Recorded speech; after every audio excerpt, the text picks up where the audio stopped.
నెల్లూరులో వైకుంఠపురం స్లమ్ ఏరియాలో మంత్రి నారాయణ పర్యటించారు. గిరిజనులకున్న సమస్యలు తెలుసుకుని పరిష్కారం చూపాలని ఆదేశాలిచ్చారు.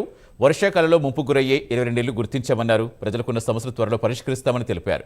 స్లమ్ ఏరియాల అభివృద్ధిపై సీఎం చంద్రబాబు ప్రత్యేక దృష్టి పెట్టారన్నారు.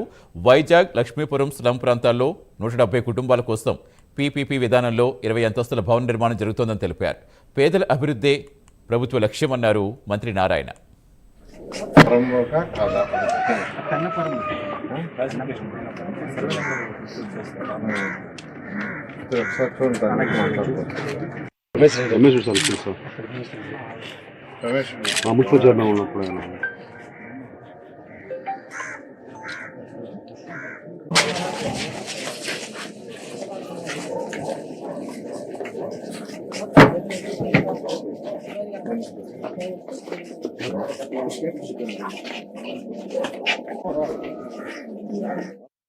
ఎందుకంటే ఒక 1 వీక్ బ్యాక్ ఏరియాకి వచ్చినప్పుడు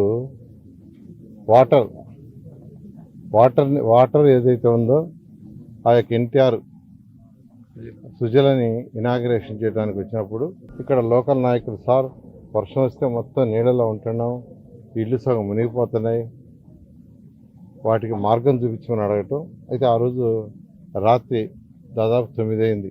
నేను వాళ్ళకి చెప్పాను మళ్ళా మరొక రోజు డే టైం వస్తానని.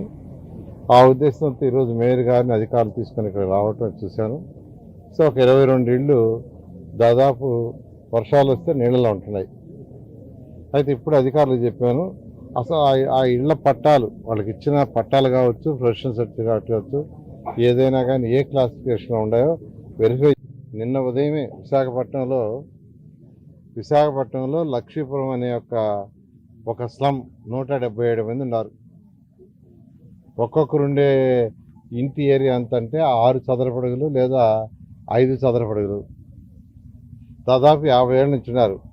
177 మందికి అక్కడ పీపీపీ మోడల్లో ఆ ఏరియా మొత్తాన్ని డెవలప్ చేసి వాళ్ళకి 25 అంతస్తుల 30 అంతస్తుల కట్టి ప్రతి ఒక్కరికి ఒక మంచి హౌస్ ఇచ్చే విధంగా నిర్ణయించాము.